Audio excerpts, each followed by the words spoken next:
शांति। ओम शांति। ओम शांति। आज की तारीख है 15 दिसंबर 2020। साकार महावाक्य। बाबा कहते, मीठे बच्चे अब घर जाना है, इसलिए देह सहित देह के सब संबंधों को भूल मामेकम याद करो और पावन बनो। बाबा कहते, मीठे बच्चे अब घर जाना है, इसलिए देह सहित देह के सब संबंधों को भूल। देह सहित है ना, अपनी देह को भी भूलना है। देह के संबंधों को भूल मामेकम याद करो और पावन बनो। आज का प्रश्न, आत्मा के संबंध में कौन सी एक महीन बात महीन बुद्धि वाले ही समझ सकते हैं?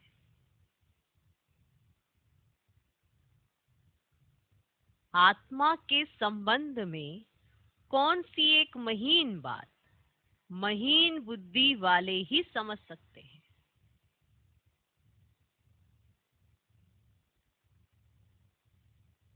उत्तर, आत्मा पर सुई की तरह धीरे धीरे जंग चढ़ती गई है।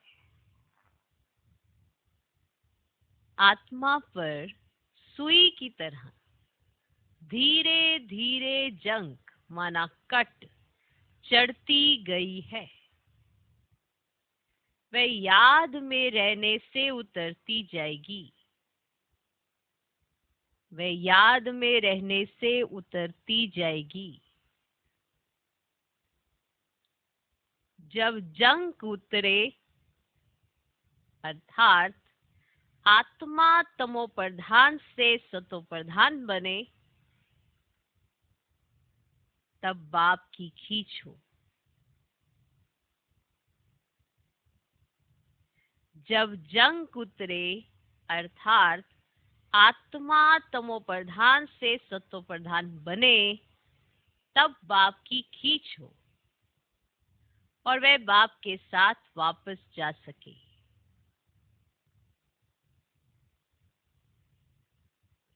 जब जंग उतरे अर्थात आत्मा तमोप्रधान से सतोप्रधान बने, तब बाप की खींच हो और वह बाप के साथ वापस जा सके।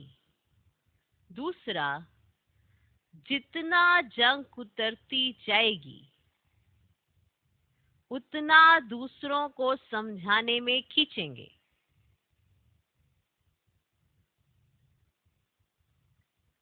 जितना जंग उतरती जाएगी उतना दूसरों को समझाने में खींचेंगे। ये बातें बड़ी महीन हैं। ये बातें बड़ी महीन हैं जो मोटी बुद्धि वाले समझ नहीं सकते। ये बातें बड़ी महीन हैं जो मोटी बुद्धि वाले समझ नहीं सकते। मोटी बुद्धि, महीन बुद्धि। अब मोटी बुद्धि थी जब बाप का नहीं सुना था, उस बुद्धि को पता भी नहीं था कि महीनता क्या होती है। आज बाप का जब कहना मानते हो, श्रीमत पर चलते हो, तो बुद्धि महीन हो जाती है। कई कहते हैं कि हमारी बुद्धि बहुत मोटी है, पर क्यों है अभी तक वो मोटी? कि बाप का सुनते हो, बाप का कहना मानते हो, तो ये मोटी बुद्धि कैसे कहते हो? क्योंकि इस पढ़ाई के लिए लिखा पढ़ी की जरूरत नहीं है, बस दिल की सफाई और सच्चाई चाहिए। इसमें कापी किताबें कितनी पढ़ी हैं इसकी भी जरूरत नहीं है, बस दिल सच्चा साफ चाहिए। कहीं कहते हैं हमें समझ नहीं आती है, लेकिन क्यों नहीं समझ आती है? जब भगवान ने बताया, जब सबने अनुभव भी किया है कि आत्मा अलग है, शरीर अलग है, फिर भी समझ क्यों नहीं आती है? क्योंकि जब भगवान सुनाता है तो समझने के लिए बुद्धि का समर्पण ही नहीं करते हैं। और जब तक बुद्धि का समर्पण ही नहीं करते हैं तो वो मोटी बुद्धि से महीन बुद्धि कैसे होगी? बुद्धि समर्पित होनी बहुत जरूरी है। आप भगवान के आगे क्या दोगे? है क्या ऐसा आपके पास? धन दौलत क्या क्या दोगे? सब कुछ तो यहाँ पे आर्टिफिशियल चीजें हैं। आज जिस धन की बात करते हो उसकी वैल्यू गवर्नमेंट ने रखी है तो उसकी वैल्यू है। अगर वो भी खत्म कर दे तो वो तो कागज समान है। क्या वैल्यू है? वैल्यू तो आपकी सच्चाई, सफाई और दिल की है। वो जितना सच्चा और साफ है उतना परमात्मा के आगे उसकी वैल्यू है। जितना आप अपनी बुद्धि का समर्पण करते हो उतना बुद्धि मोटी से महीन हो जाती। मोटी बुद्धि रावण ने बनाई, महीन बुद्धि राम बना रहा है। पर समझने की जरूरत इतनी है कि जब वो समझाते हैं तब हमें समझ क्यों नहीं आता है? क्योंकि उसी घड़ी रावण का भी सुन लेते हैं। जब बाप सुनाए तो रावण का तो ना सुनो। और उस बुद्धि का समर्पण जब बाप के आगे करोगे तभी तो वो मोटी से महीन बनेगी।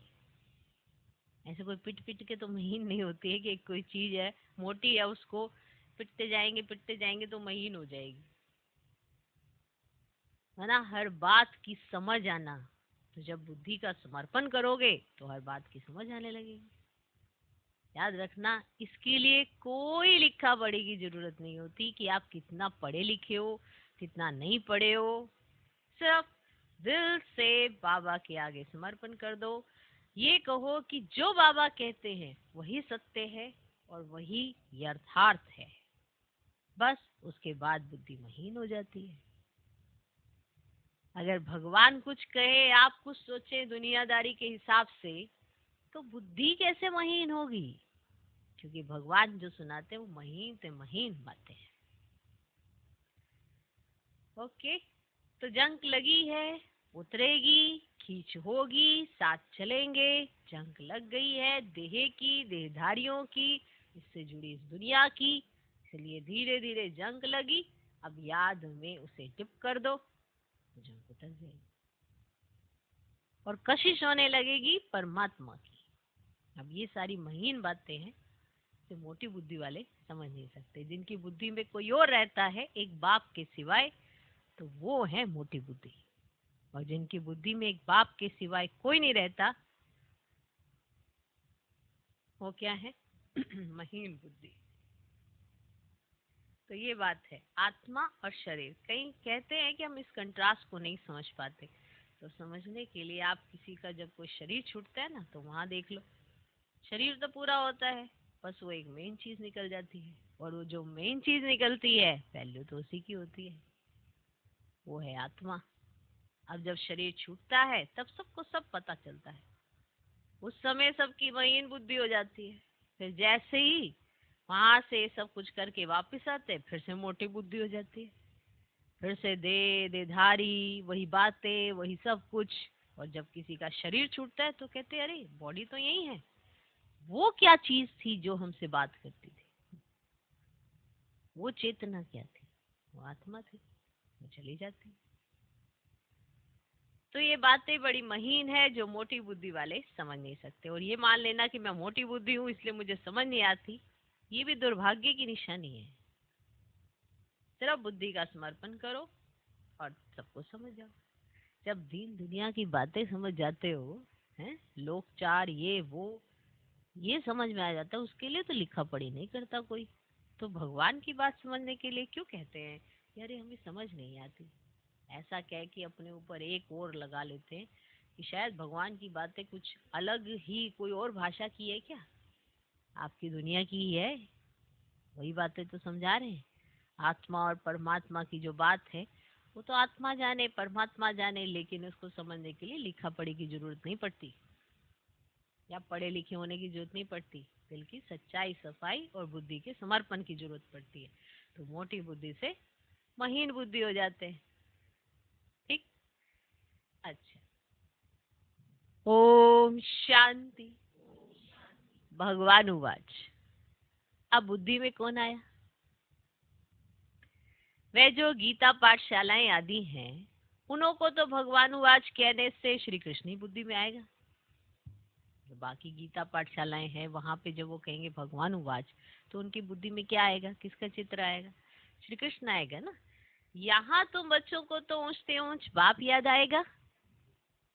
इस समय यह है संगम युग, पुरुषोत्तम बनने का।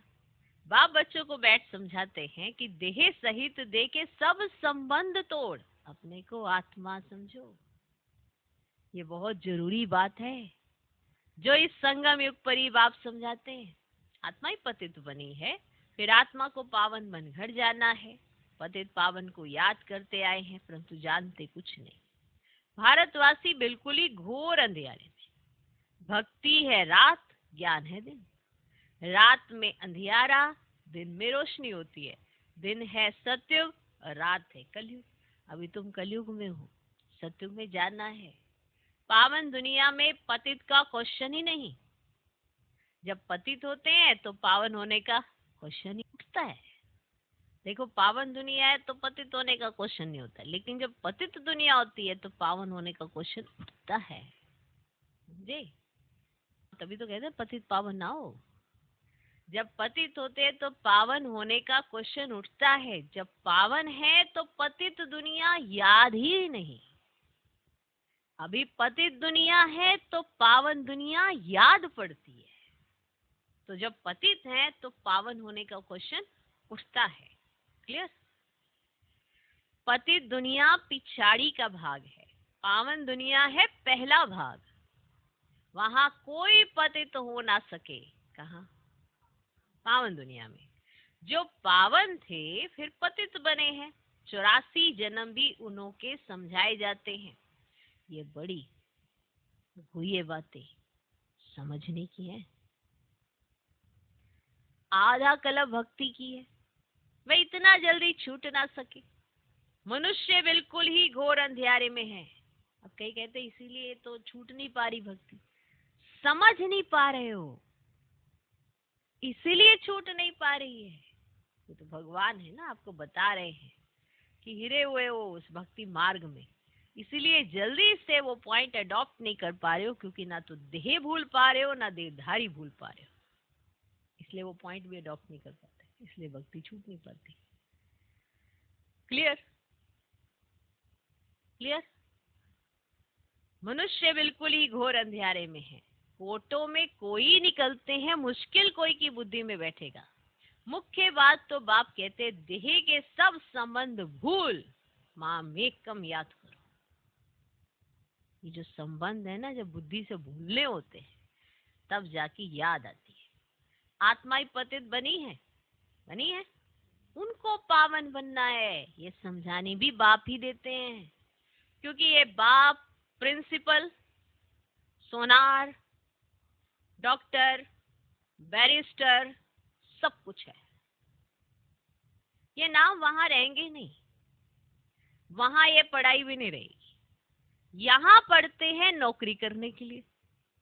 आगे फीमेल इतना पढ़ती नहीं थी, ये सब बाद में सीखी है। पति मर जाए तो संभाल कौन करे, इसलिए फीमेल भी सब सीखती रहती है। सत्युग में तो ऐसी बातें होती ही नहीं जो चिंतन करना पड़े ना। तो वहां टाइम से पहले किसी की मृत्यु होती है जो ये सोचे कि आगे जीवन कैसे चलेगा, तो उसे ये चिंतन करना पड़े, ऐसी कोई बात ही नहीं होती। यहाँ मनुष्य धन आदि इकट्ठा करते हैं ऐसे समय के लिए, वहां तो ऐसे ख्यालात ही नहीं जो चिंता करनी पड़े।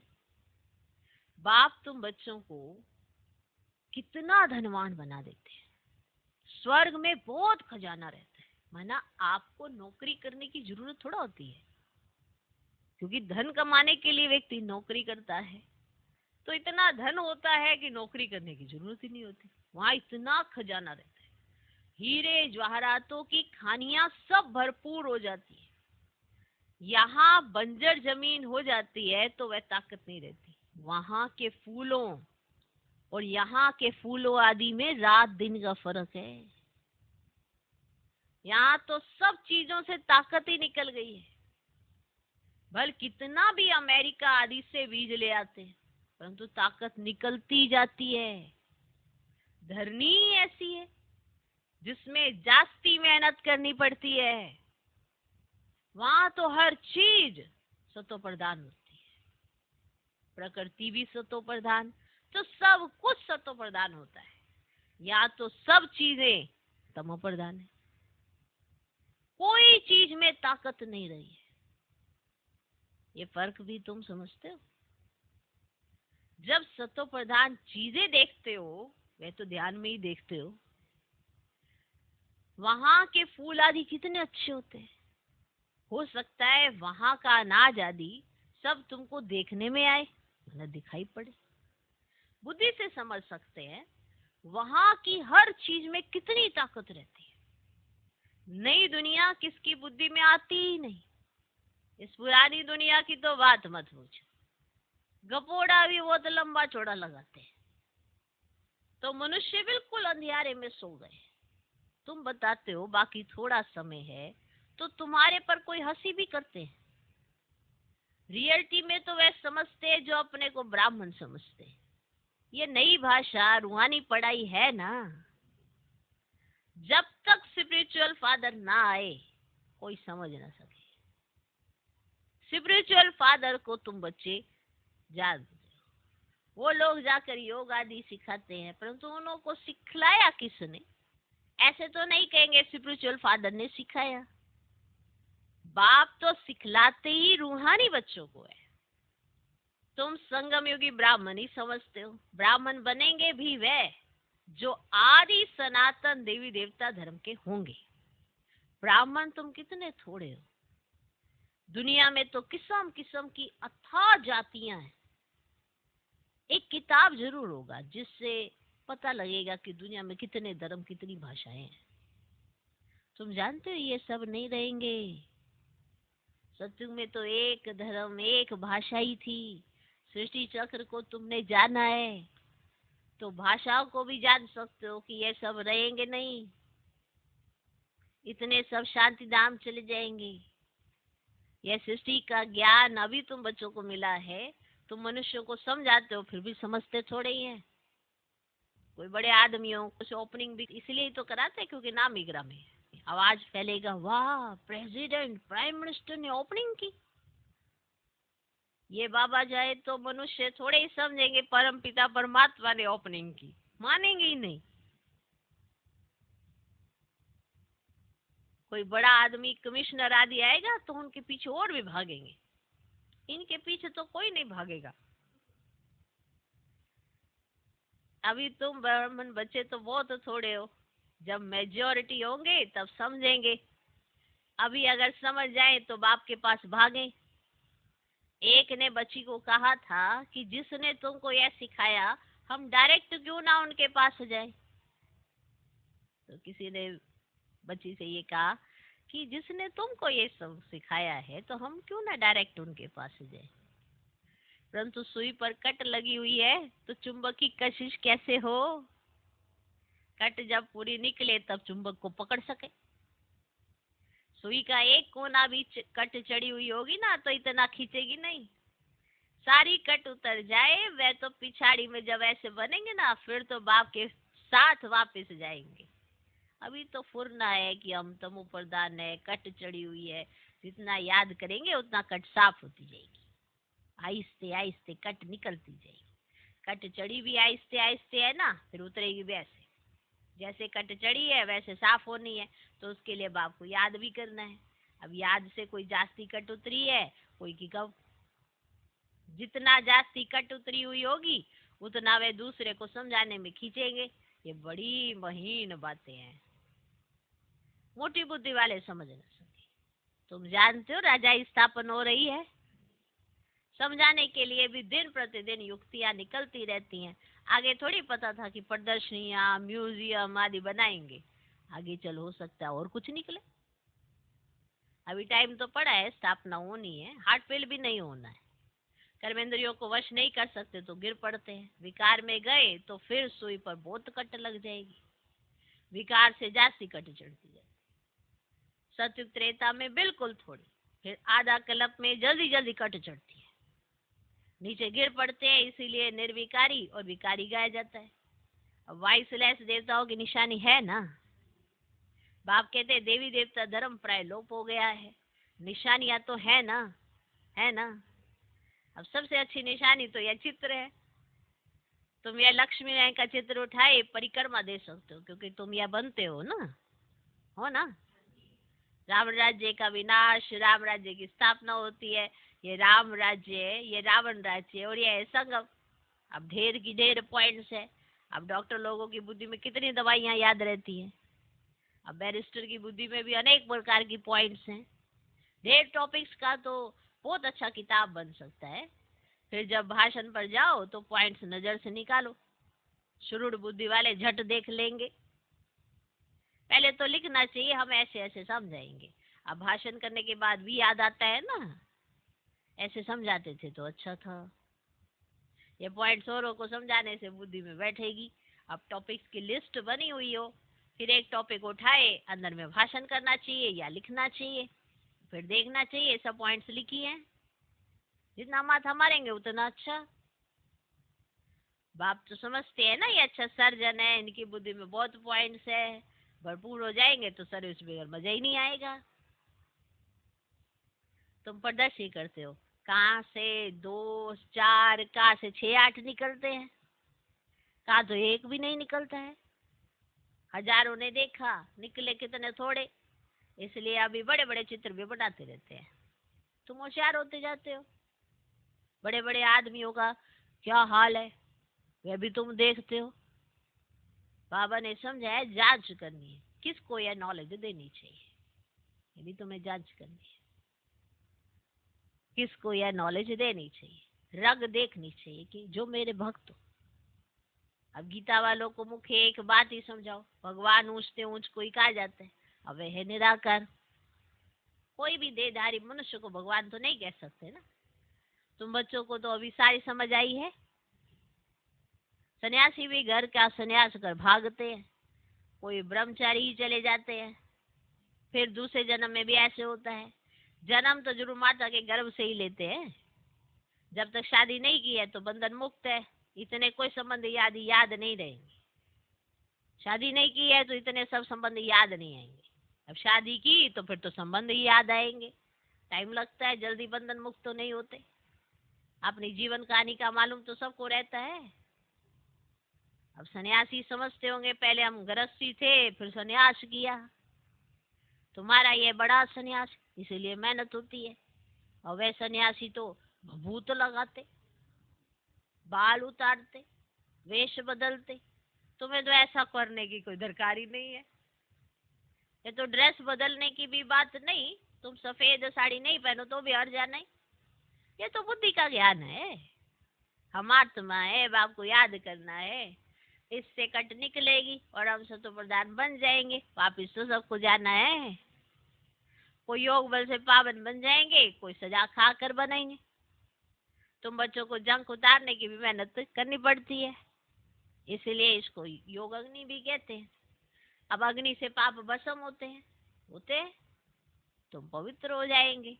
काम चिता को भी अग्नि कहते हैं। काम अग्नि में जलकर काले बन गए हैं, अब बाप कहते हैं गोरा बनो। क्या बनो? गोरा।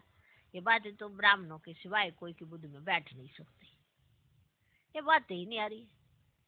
तुमको कहते हैं ये तो शास्त्रों को ही नहीं मानते, नास्तिक बन पड़े।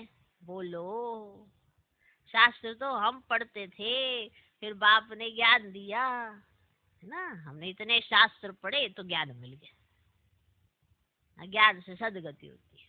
भगवान वाच वेद उपनिषद आदि पढ़ने, दान पुण्य आदि करने से कोई भी मेरे को प्राप्त नहीं करते। मेरे द्वारा ही मेरे को प्राप्त कर सकते हैं। ये पॉइंट कोई सहज नहीं है। वेद उपनिषद ये सब पढ़ने से कोई मेरे को प्राप्त नहीं कर सकते। मेरे द्वारा ही मेरे को प्राप्त कर सकते हैं। जब मैं ज्ञान सुनाऊं तभी तो तुम्हें समझ में आए कि मैं कौन हूं। तुम खोजने निकलोगे तो तुम खोज नहीं पाओगे। मैं आके बताऊं कि मैं कौन हूं, तो बाप ही आकर लायक बनाते हैं। आत्मा पर जंक चढ़ जाती है तब बाप को बुलाते कि आकर पावन बनो। आत्मा जो तमो प्रधान बनी है उसे सतो प्रधान बनना है। तमो प्रधान से तमो रजो सतो, फिर सतो प्रधान बनना है। अगर बीच में गड़बड़ हुई तो कट चढ़ जाएगी।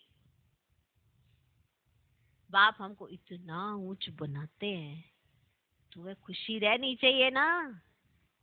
विलायत में पढ़ने के लिए खुशी से जाते हैं ना। अभी तुम कितना समझदार बनते हो, कलयुग में कितना तमो प्रधान बेसमझ बन पड़ते हैं। जितना प्यार करो उतना और ही सामना करते। तुम बच्चे समझते हो कि हमारी राजधानी स्थापन होती है। जो अच्छी रीति पढ़ेंगे, याद में रहेंगे, वे अच्छा पद पाएंगे। सैपलिंग भारत से ही लगता है। दिन प्रतिदिन अखबार आदि से तुम्हारा नाम बाला उठ जाएगा। अखबारें तो सब तरफ जाती है। वही अखबार वाला कभी देखो तो अच्छा डालेगा, कभी खराब, क्योंकि वह भी सुनी सुनाई पर चलते हैं ना। जिसने जो सुनाया वह लिख देंगे। सुनी सुनाई पर बहुत चलते हैं, उसको परमत कहा जाता है। अब परमत आसुरी मत हो गई और बाप की है श्रीमत। कोई ने उल्टी बात बताई तो बस आना ही छोड़ देते हैं। जो सर्विस पर रहते हैं उनको सब मालूम रहता है।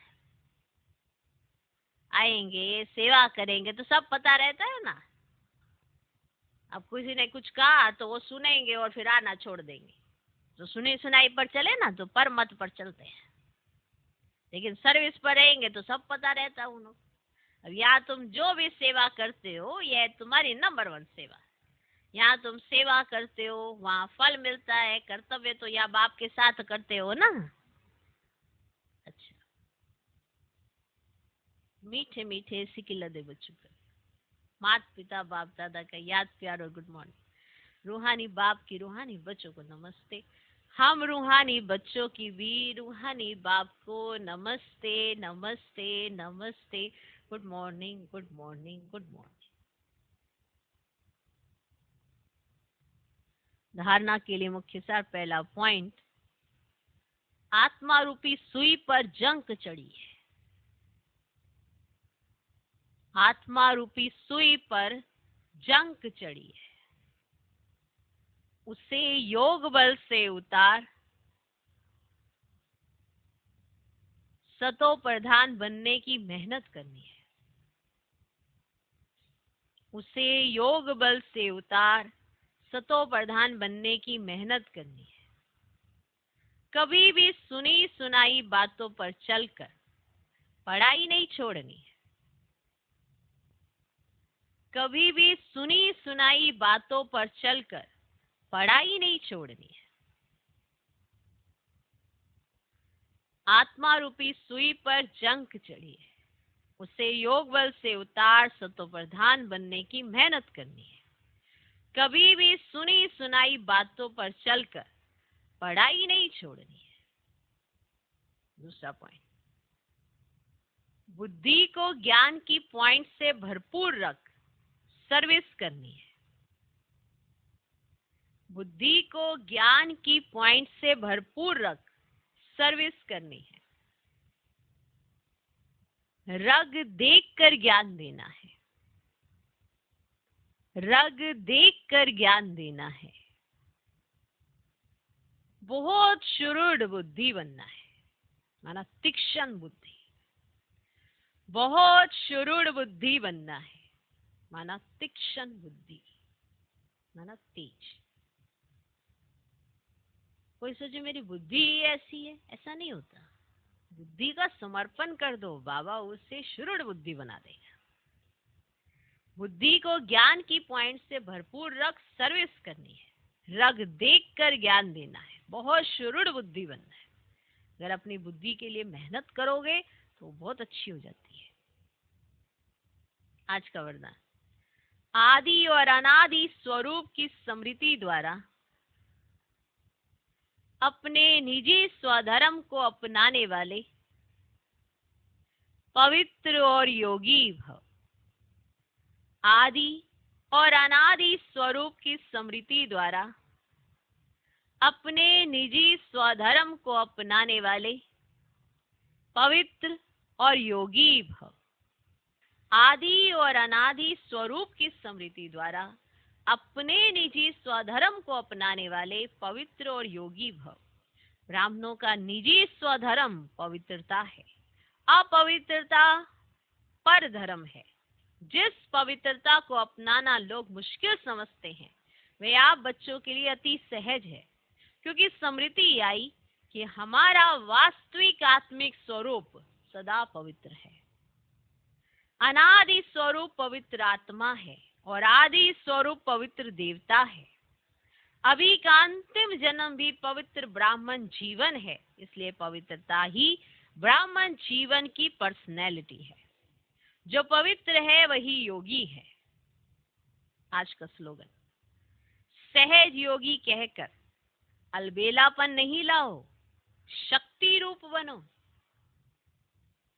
सहज योगी कहकर अलबेलापन नहीं लाओ, शक्ति रूप बनो। ओम शांति, ओम शांति।